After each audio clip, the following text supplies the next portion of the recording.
우리 앞뒤좌우로 이렇게 한번 인사합시다. 주님의 고난에 동참합시다. 그렇게 인사해 주세요. 네. 오늘은 2000년 전 예수님께서 고난과 함께 십자가에 죽임을 당하기 위해서 예루살렘으로 입성을 하시는데, 예수님을 왕으로 여기고 구원자로 여긴 사람들이 몰려 나와서 종려나무 가지를 흔들고, 또 종려나무 잎을 길가에 깔고 자기의 겉옷을 벗어서 또 길에 깔고, 예수님 어서 오세요, 호산나 호산나, 우리를 구원해 주세요, 나를 구원해 주세요, 그렇게 찬양을 드리고 환영을 했던 이 날을 기념하는 종려 주일입니다. 예수님을 믿는 그리스도인들에게는 이 한 주간이 가장 중요합니다. 오늘부터 고난 주간이 시작이 되고, 고난 이후에 부활의 아침을 맞게 됩니다. 그래서 우리는 고난 주간 동안 하루하루 매일매일 십자가를 묵상합니다. 그래서 대부분 교회들이 고난 주간이 되면 기도회를 합니다. 왜? 예수님의 고난에 동참하기 위해서 그렇습니다. 한 끼씩 금식을 합니다. 온전히 금식하는 분들도 있지만 한 끼씩은 금식을 합니다. 말도 좀 금식하셔야 돼요.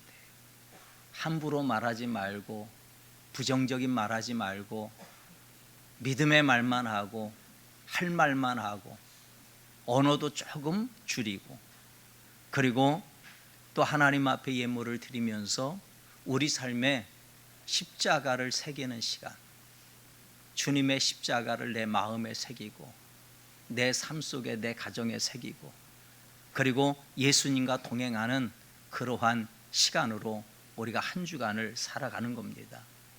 여러분 안에 십자가가 새겨지기를 축복합니다. 맹자의 오록 중에 사람은 우안에 살고 안일에 죽는다, 이런 말이 있습니다. 사람이 망하는 것은 시련을 당하고 고통을 당하고 어려움을 당해서 망하는 것이 아니라 너무 평안하기 때문에, 안일하기 때문에 망한다는 것이죠. 그래서 사람은 성공할 때, 박수 받을 때 넘어지기가 가장 위험한 때입니다. 예수님은 박수 받을 때 항상 사람들과 함께하는 자리를 피했습니다. 그리고 홀로 고난의 자리로 가십니다. 기도하는 자리로 가시고 고난받는 사람들과 함께 하셨습니다. 사람은 아픔이 있어야 깨달아요. 상처가 있어야 좀 생각하게 됩니다. 힘든 일이 있어야 자꾸 생각하게 되고, 뭔가 깨닫게 되고, 성장하게 되고, 분발하게 되는 것입니다. 우리나라 식민지 때, 6.25 때 그 어려운 고비를 다 넘겼습니다. 그런데 지금은 문화적으로, 경제적으로, 사회적으로 번영해 있는데 오히려 삶을 포기하는 사람은 더 많아졌어요. 하루에 40명 이상이 자살해 죽는다는 그러한 이야기가 있습니다. 이것은 교회도 마찬가지고 신앙도 마찬가지예요. 예전에 먹기 살기가 어렵고 힘들 때, 또 핍박이 있을 때는 교회마다, 기도원마다, 산마다, 골짜기마다 기도하는 사람들로 넘쳐났습니다. 저도 신학교를 다닐 때 삼각산에 올라가서 서울에 있는 기도를 하는데 저만 기도하는 게 아니더라고요. 여기저기서 주여, 또 저쪽에서도 주여. 또 제가 부평에 있을 때는 우리 딸이 아파서 그 백마장에 있는 철마산에 가서 기도를 하는데, 그 산에도 내가 주여 하면 나만 주여 하는 게 아니라 여기저기서 기도하는 분들이 많았습니다. 제가 청년 때는 1년에 2번씩 기도원에 한 번씩 올라가서 기도를 하고 내려왔는데, 기도원에 가면 2층까지 꽉 찼어요. 발 디딜 틈이 없어요.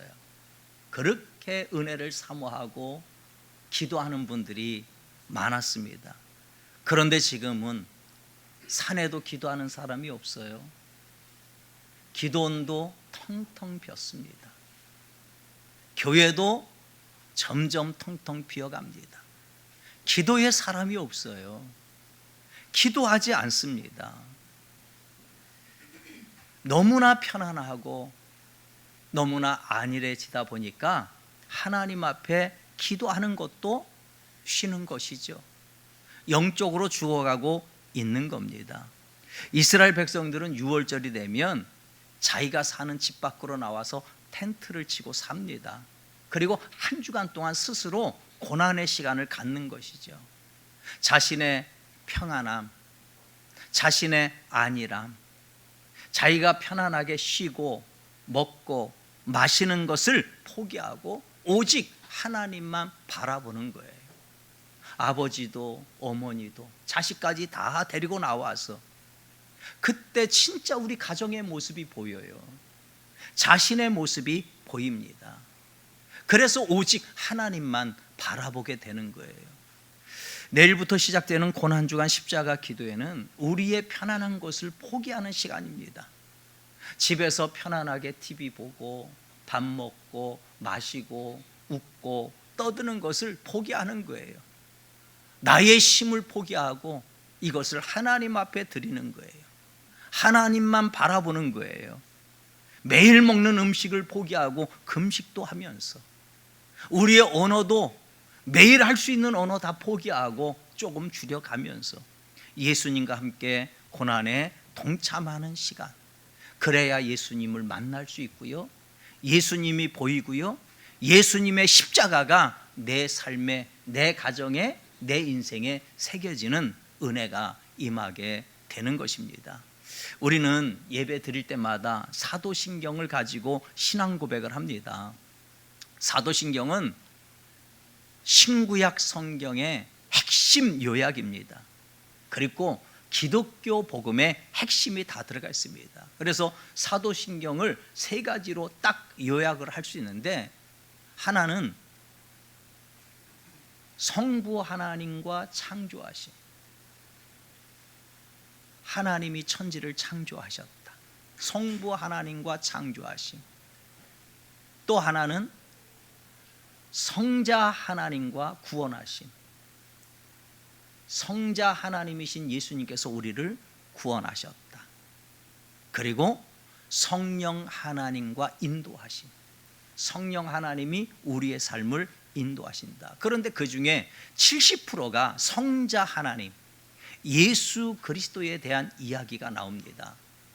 사도신경에 예수님에 대한 이야기가 7가지가 나와요. 그런데 그 중에 예수님의 지상사역, 이 땅에서 예수님이 사역하신 것은 한마디도 나오지 않습니다. 이렇게 말하죠.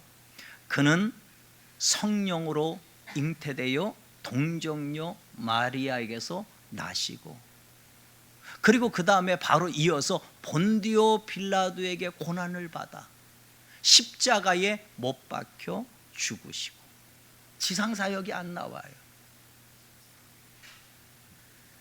예수님은 태어나셔서 십자가에 못 박혀 죽으셨습니다. 그런데 그 가운데 고난을 받았다, 이 말씀이 나와요. 예수님은 탄생해서 십자가에 못 박혀 죽으시고 이 사이에 고난을 받았다, 이 말이 나오는 이유는 예수님의 삶은 탄생에서 십자가 죽음까지 고난으로 가득 차 있는 삶이라는 것이죠. 그런데 예수님이 십자가에 죽으신 그 순간만 고난이 아닙니다. 하나님이신 예수 그리스도께서 동정녀 마리아의 몸을 통해서 사람으로 태어난 것도 고난이에요. 예수님이 사람이 되셨다. 하나님이 사람이 되셨다. 여자의 몸을 통해서 이 땅에 태어나셨다. 엄청난 고난이에요. 그리고 가난한 목수의 집에서 자라난 것도 예수님에겐 엄청난 고난입니다. 아무리 가난해도요, 어지간한 집이면 산모가 아이를 낳을 때 산모와 아기가 누울 수 있는 왕이 있어요. 그런데 예수님은 짐승들이 사는 헛간에서 태어나요. 짐승의 밥통에 누였습니다. 그 정도로 찢어지게 가난한 가정에서 예수님이 태어났습니다. 그래서 예수님은 그런 말을 하셔요. 나는 머리 둘 곳조차 없다. 그렇게 말씀하셔요. 예수님은 가족들에게는 미친 취급을 당합니다. 제자들에게는 배신을 당합니다. 공의에 끌려가서 엄청난 채찍으로 매를 맞습니다. 병사들이 예수님의 옷을 벗겨요. 머리에 가시면류관을 씌웁니다. 얼굴에 침을 뱉습니다. 저도 살면서 이런저런 시련과 고난 다 경험해 봤지만 그래도 아직까지 내 얼굴에 침을 뱉은 사람은 없거든요. 근데 예수님의 얼굴에 침을 뱉어요. 눈을 가려요. 따귀를 때려요. 채찍으로 때려요. 가시면류관을 씌워서 온몸을 피범벅으로 만들어 놓았습니다. 창조주 하나님이신데 인간에게 침뱉음을 당하고 뺨을 맞고 채찍에 맞고 가시면류관을 쓰셨습니다. 그래서 예수님을 믿는 우리가요, 조금 세상에서 사람들에게 멸시천대 받는 거 괜찮아요. 우리의 주님이신 예수님도 멸시천대 받으셨는데 우리가 뭐가 그렇게 대단합니까? 멸시천대 조금 받는다고 억울해하고 분을 내고 화를 내고 참아야죠. 오래 참아야 되는 거예요. 예수님은 육신의 고난도 당했지만 영적인 고난은 더 비참합니다. 사람이요, 몸이 아픈 것도 힘들지만 이것보다 사람들에게 무시당할 때, 조롱당할 때, 버림받을 때 더 비참해요. 더 아픕니다. 그런데 예수님은 사람들에게 버림받아요. 배신도 당합니다. 무시당합니다. 욕을 먹습니다. 희롱을 당해요. 누가복음 22장 63절부터 65절에 보면 지키는 사람들이 예수를 희롱하고 때리고 그의 눈을 가리고 물어 이르되 선지자 노릇하라. 너희를 친 자가 누구냐 하고 이 위에도 많은 말로 욕을 했대요. 예수님이 십자가에 달렸을 때에도 사람들과 관리들이 예수님을 비웃고 희롱을 합니다. 누가복음 23장 35절에 보면 백성은 서서 구경하는데 관리들은 비웃어 이르되 저가 남을 구원하였으니 만일 하나님이 택하신 자 그리스도이면 자신도 구원할지어다. 그리고 군인들도 희롱하면서 나와 심포들을 주며 이르되 내가 만일 유대인의 왕이면 내가 너를 구원하라 하더라. 너 하나님 아들이냐? 그러면 십자가에서 한번 내려와 봐. 그리고 너를 구원해봐. 나도 구원해봐. 조롱하고 희롱하는 거예요. 내가 만약 예수님이라면 내려왔을 것 같아요. 너무 화가 나서. 그리고 어쩔래? 내려왔잖아. 그리고 올라가면 되잖아요. 그런데 예수님 그렇게 하지 않았습니다. 예수님 그렇게 하시면 우리를 구원할 수 없어요. 그래서 십자가에 못 박히고 피가 튀고 살이 찢겨지는 고난을 받고 무시당하고 멸시받고 욕을 먹고 조롱당하고 버림받는 이 고난을 버티신 것이죠. 예수님이 육체적으로 받은 고난 엄청나죠. 그런데 이런 육체적인 고통을 받은 사람들은 이 땅에도 있어요. 3.1 운동의 주역이었던 천안 매봉교회 학생, 청년도 아니고 학생 유관순 열사는 코가 잘렸대요. 서대문 형무소에서 갇혀서 유관순 열사를 죽이는데 코를 잘라 죽이고 귀를 잘라 죽이고 몸뚱아리를 2개로 잘라 죽이고 사지를 다 잘라 죽였어요. 그래서 6토막을 만들어 놨어요. 그렇게 죽었습니다. 요한계시록에 서문학 교회가 나오는데 서문학교의 감독이었던 폴리캅이라는 목사님이죠. 화형을 시켰어요. 예수를 믿는다는 이유로 불 속에 집어넣었어요. 그렇게 죽여버렸습니다. 초대교회 역사를 보면 예수님을 믿는다는 이유로 산채로 불 속에 집어넣어서 화형을 시켜 죽이고, 사자밥이 되게 하고, 바위에 사람을 올려놓고 내려쳐서 죽이고, 톱으로 켜서 톱으로 쓸어서 죽이고, 심지어 가죽을 벗겨서 죽인 사람도 있대요. 그런데도 불구하고 이런 사람들의 죽음은 예수님보다 위대하지 못합니다. 예수님의 고난은 육체적인 고난보다 하나님 아버지께 버림받은 고난에 집중되어져 있기 때문에 그렇습니다. 예수님은 십자가에 달려서 마지막으로 부르짖어요. 엘리 엘리 라마 사박다니, 나의 하나님 나의 하나님 어찌하여 나를 버리셨나이까. 예수님은 십자가에서 완전히 버림받았습니다. 마치 포도주 틀에 있는 포도주를 짓밟아서 즙을 내는 것처럼 하나님께서 예수님을 짓밟아 버렸습니다. 예수님의 피를 다 흘릴 수 있도록 짓밟아 버렸습니다. 우리가 받아야 할 저주, 우리가 받아야 할 죽음, 하나님께서 예수님께 완전히 뒤집어 씌우고 예수님을 버리고 예수님을 짓밟아 버리신 것이죠. 사도신경을 보면 조금 필요 없다 하는 내용이 들어가 있습니다.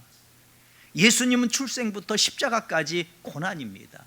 그래서 예수님이 고난을 받으셨다 그렇게 하면 끝나요. 그런데 굳이 거기다가 본디오 빌라도에게 고난을 받아, 본디오 빌라도에게 고난을 받았다 그렇게 말해요. 사실 빌라도는 예수님을 죽이고 싶은 마음이 없어요.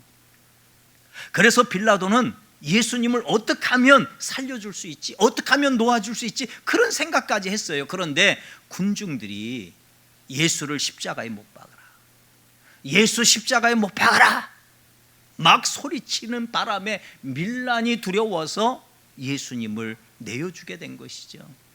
그런데 그때 빌라도가 대야에다가 물을 떠다가 손을 씻으면서 나는 이 사람의 피 흘려 죽는 것과 상관이 없다, 이 저주는 너희들이 다 받아라 그렇게 했을 정도입니다.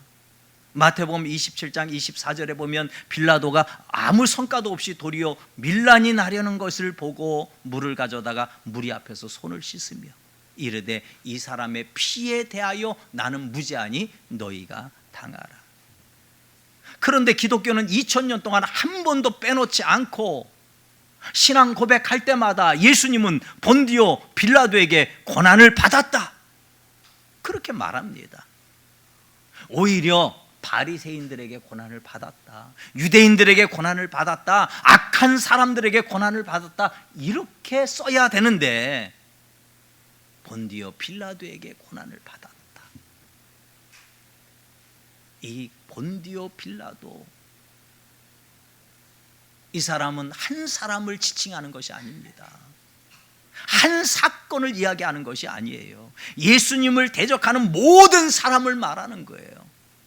예수님을 대적하는 사람들이 다 빌라도예요. 예수님을 대적하는 문화, 예수님을 대적하는 모든 악한 세력들이 빌라도예요. 예수님과 빌라도가 잠깐 대화를 하는데 그 기록을 보면 너무나 흥미롭습니다. 요한복음 18장 37절부터 38절에 보면 예수님이 진리에 속한 자는 나의 음성을 듣는다 그렇게 말해요. 그런데 빌라도가 진리가 뭐냐고 물어요. 진리가 뭔데? 빌라도가 볼 때 너무나 가당치 않아요. 말 한마디면 죽음을 당할 수 있는 이 자리에 있는 예수가 진리에 대해서 이야기를 하니까 얼마나 가당치 않겠습니까? 그래서 빌라도가 말하는 거예요. 진리가 뭐냐? 진리가 뭔데? 진리가 밥 먹여줘? 진리 그런 거 없어. 힘이 지배하는 이 세상에서는 힘이 진리야. 돈만 있으면 다 할 수 있는 이 세상에서는 돈이 진리야. 그렇게 말하고 있는 것이죠. 우리가 예수님을 믿으면서도 아직도 돈하고 살아요. 돈이 있어야 되는데, 돈 많이 벌어야 되는데, 돈이 없어요. 돈이 필요해요. 예수님이 필요하죠.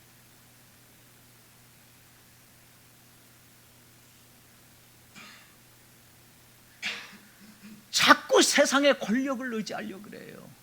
세상의 힘과 성공을 의지하려고 그래요. 이게 빌라도예요. 그래서 본디오 빌라도에게 고난을 받아서 정확하게 표현하면 자기 이름이 들어가야 돼요. 김존수에게 고난을 받으사, 김양호에게 고난을 받으사, 이렇게 들어가야 돼요. 여러분 이름을 넣어서 한번 따라 하십시오. 여러분 이름을, 빌라도의 그 이름에 여러분의 이름을 넣으세요. 김존수에게 고난을 받아, 다 김존수 하지 말고 자기 이름을, 김존수에게 고난을 받아 십자가에 못 박혀 죽으시고, 이 믿음으로 신앙 고백해야 돼요. 세상의 눈으로 보면 빌라도가 대단한 힘이 있습니다. 예수님은 아무 힘이 없어 보입니다. 그러나 영적인 눈으로 보세요. 지금 빌라도가 예수님을 심판하고 있는 것이 아니라 예수님 앞에서 빌라도가 심판을 받고 있는 거예요. 그러니까 빌라도는 예수님께, 예수님 나 좀 구원해 주세요, 이렇게 요청해야 정상입니다. 그런데 예수님을 자신이 심판하고 있다고 착각하고 있습니다. 우리는 모두가 하나님 앞에서 심판을 받아야 합니다. 그런데 심판을 받아야 하는 우리가 때로는 하나님을 심판하는지 알아요. 그래서 하나님을 비난할 때도 있고, 하나님을 정죄하고, 하나님을 욕하고, 하나님을 판단할 때가 많습니다. 내 삶에 어려움이 올 때, 내 육체가 너무 아플 때, 내 삶이 너무나 안 될 때, 내가 망했을 때, 하나님 이거 틀렸잖아요, 이건 아니잖아요, 하나님 잘못하고 있는 거예요, 하나님 그렇게 하시면 안 돼요. 모든 주권은 하나님께 있습니다.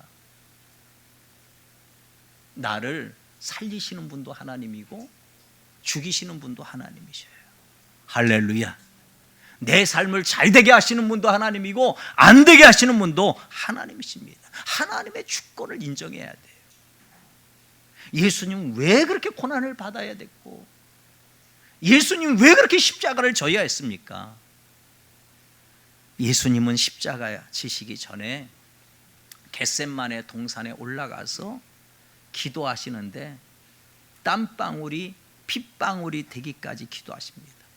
얼마나 힘들었으면, 얼마나 괴로웠으면, 얼마나 마음이 아팠으면 땀이 핏방울이 되도록 그렇게 기도를 했겠습니까?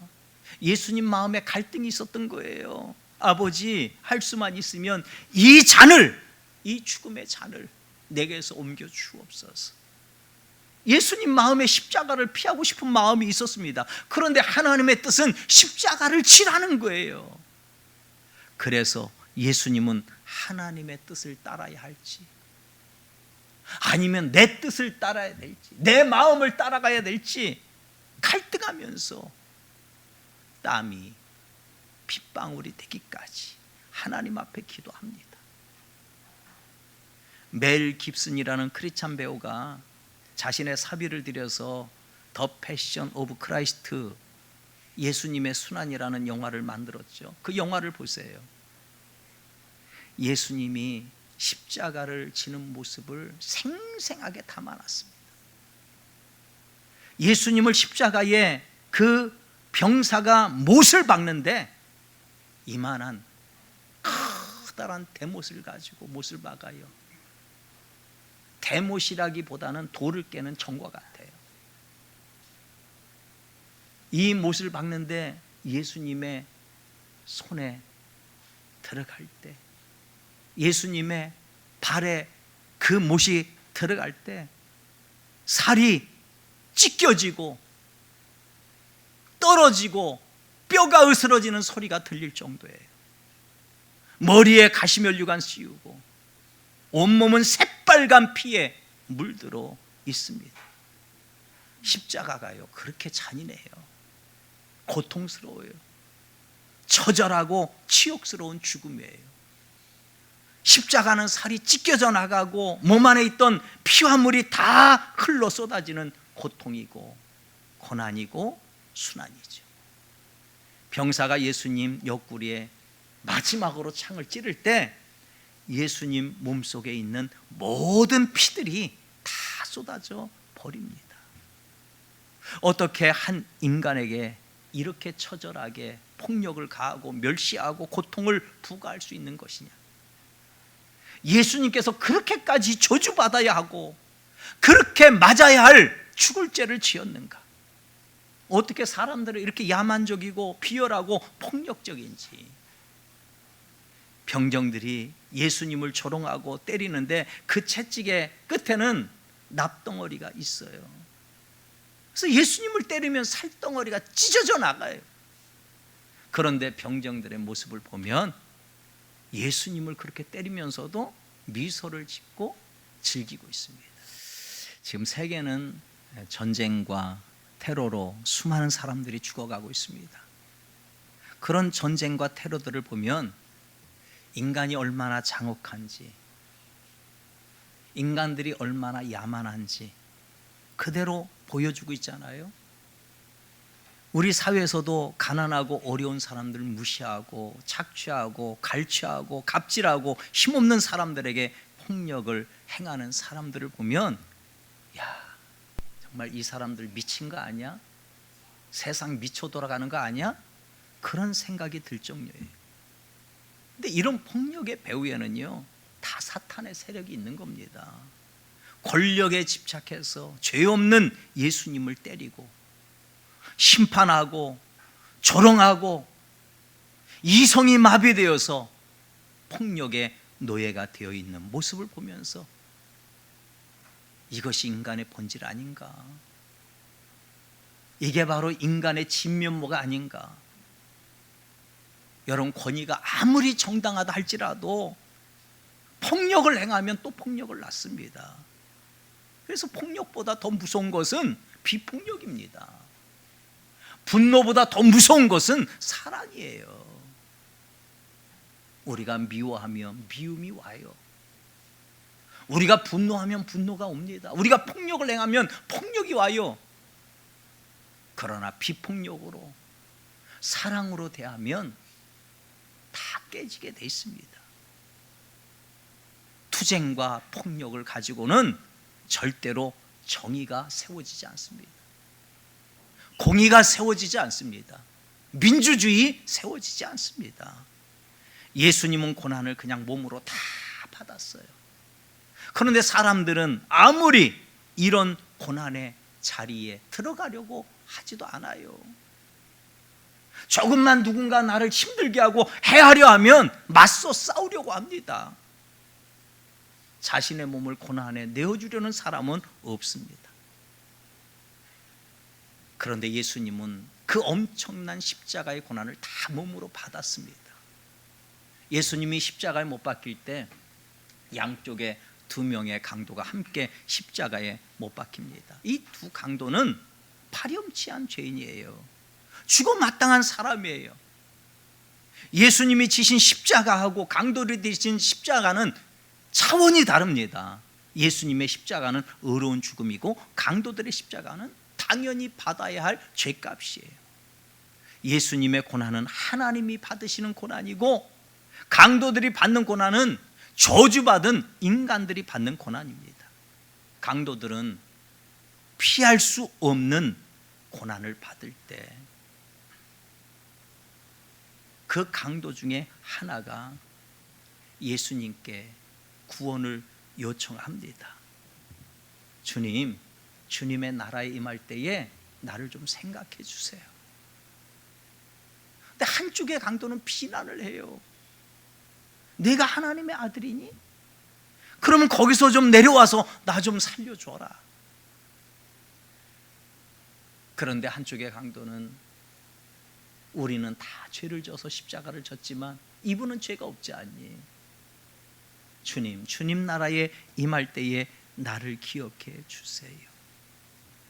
그 강도에게 예수님이 진실로 너에게 이르노니 오늘 내가 나와 함께 낙원에 있으리라. 똑같은 죄인입니다. 그런데 그 죽는 순간에 가는 길이 갈라졌어요. 한 사람은 저주받아 지옥으로 가고 한 사람은 예수님을 영접하고 구원을 받습니다. 마지막 최후의 순간에라도 구원받을 수 있음을 이야기하고 있는 것이죠. 여러분, 교회 나온다고 다 믿음이 좋지는 않더라고요. 여기 앉아있는 성도들 다 믿음 좋습니까? 직분을 받아도 다 믿음이 좋은 게 아니더라고요. 그럼에도 불구하고 교회에 나오는 것이 축복인 이유는 교회를 다니는 분들은 죽음의 순간에 예수님을 영접하세요. 예수님을 권면하세요. 예수님을 마음으로 받아들이세요. 그렇게 권면해 주면 아멘 하요. 임종할 때 그분들에게 복음을 전하면요 다 받아들여요. 그래서 구원받아서 평안 가운데 죽음을 맞이하게 되는 것이죠. 여러분, 교회에 나오는 것이 은혜이고 축복임을 믿으시기 바랍니다. 모든 종교는 도덕과 교훈을 가리켜요. 진리와 선을 추구해요. 불교 사카족의 왕자 신탈타가 왕궁에서 살다가 어느 순간 죽음을 대면했을 때 상실감을 느끼고 죽음이 무엇일까? 인생이 무엇일까? 삶이 무엇일까? 진리가 무엇일까? 이것을 찾아서 고행을 추구하면서 시작된 종교가 불교잖아요. 만일 다른 종교처럼 예수님을 믿는 것이 착하게 사는 것이고 선하게 사는 것이고 도덕적으로 사는 것이라면 굳이 교회에 나올 필요 없습니다. 다른 종교가 그건 더 잘해요. 그런데 예수님을 믿는 것은 착하고 선하고 도덕적이고 교훈적으로 살려고 예수님을 믿는 것이 아니에요. 구원받기 위해서 믿는 거예요. 철학의 아버지라고 불리는 소크라테스가 주전 600년 전에 우리에게 하나의 철학적인 질문을 던진 게 있어요. 내 자신을 알라는 거예요. 내 자신을 알아라. 이 말은 인간이 뭐냐는 거예요. 나는 누구냐는 거예요. 나는 어디서 와서 어디로 가느냐는 거예요. 이것이 철학의 주제고 인생의 주제예요. 지금까지 2600년이 넘도록 사람들이 이 질문을 던져요. 넌 누구니? 너 어디서 왔니? 어디로 가니? 아무도 대답하지 못해요. 그런데 성경은 정확하게 대답해 주고 있습니다. 사람은 하나님 앞에 지음받았다. 사람은 하나님께로부터 왔다. 죽으면 육체는 흙으로 돌아가고 영혼은 하나님께로 돌아간다. 할렐루야. 이렇게 정확하게 얘기합니다. 그런데 철학은 아직도 이것을 해결하지 못하고 있습니다. 인류가 시작된 이래 사람은 어디서 왔고 어디로 가는지, 사람이 왜 죽는지, 죽음이란 무엇인지, 이 죽음을 피할 수 있는 길이 무엇인지 끊임없이 질문해 왔지만 아직까지 이 질문에 대해서 답을 주는 사람도 없고 답을 주는 철학도 없고 답을 주는 종교도 없습니다. 불교는요, 자기 죄는 자기가 책임져야 된대요. 이게 불교의 교리입니다. 죽으라는 얘기예요. 너의 죄 네가 책임을 져야 돼. 그런데 예수님은 사람의 죄와 죽음을 해결하는 방법을 정확하게 말씀해 주고 있습니다. 요한복음 14장 6절에 나는 길이요. 같이 한번 읽습니다. 시작. 나는 길이요 진리요 생명이니 나로 말미암지 않고는 아버지께로 올 자가 없느니라. 아멘. 요한복음 11장 24절 또 읽습니다. 시작. 나는 부활이요 생명이니 나를 믿는 자는 죽어도 살겠고 살아서 나를 믿는 자는 영원히 죽지 아니하리라. 할렐루야. 한번 저를 따라하십시오. 주는 그리스도시요 살아계신 하나님의 아들이십니다. 여러분, 이 고백이 여러분을 살리는 고백이에요. 여러분의 신앙 고백이 되기를 축복합니다. 예수님이 십자가에 왜 죽으셔야 했는가? 우리가 당해야 될 저주, 우리가 당해야 될 죽음, 예수님이 다 당하신 거예요. 그래서 이사야서 53장 5절 오늘 말씀해 보면 이렇게 말해. 그가 찔림은 우리의 허물 때문이요, 그가 상처를 받은 것은 우리의 약함 때문이요, 그가 징계를 받음으로 우리가 평화를 누리고 그가 채찍에 맞음으로 우리가 병에서 나음을 입었도다. 여러분, 제가 이 말씀으로 축복하겠습니다. 예수님이 십자가에 죽으심으로 여러분의 모든 죄와 저주가 사하여진 것을 믿으시기 바랍니다. 예수님이 채찍에 맞음으로 여러분의 육신의 질병, 마음의 질병, 영혼의 질병이 치유된 것을 믿으시기 바랍니다. 예수님이 여러분 안에 살 때 모든 가난에서 해방되기를 축복합니다. 할렐루야. 세상의 모든 종교는 자기 문제 자기가 해결해야 됩니다. 그런데 예수님은 우리의 저주, 우리의 죽음, 우리의 상처, 우리의 질병, 우리의 아픔 다 책임져 주셨습니다. 제자들이 예수님에게 표적을 보여주세요. 예수님 그랬어요. 내가 너에게 보여줄 표적은 요나의 표적밖에 없다. 요나가 물고기 뱃속에 사흘 동안 들어간 것처럼 나도 너희의 죄를 위해서 무덤 속에 들어갔다가 사흘 만에 살아날 것이다. 이 표적밖에 보여줄 것이 없다는 것이죠. 예수님은 저와 여러분을 위해서 고난을 당했고 십자가에 못 박혀 죽으셨습니다. 여러분, 세상에 이런 지도자 있어요? 나를 위해서 대신 죽어주는 분, 이런 지도자 있습니까? 자기를 모욕하고 멸시하고 배반하고 욕하고 희롱하는 사람들 축복해주고 십자가에 못 박는 자들을 대신해서 죽어주시고 갈대로 머리를 때리고 침을 뱉고 조롱하고 눈을 가리고 옷을 벗기고 채찍질하는, 창으로 옆구리를 찌르는, 멸시하고 조롱하고 죽임을 주는 그 순간까지도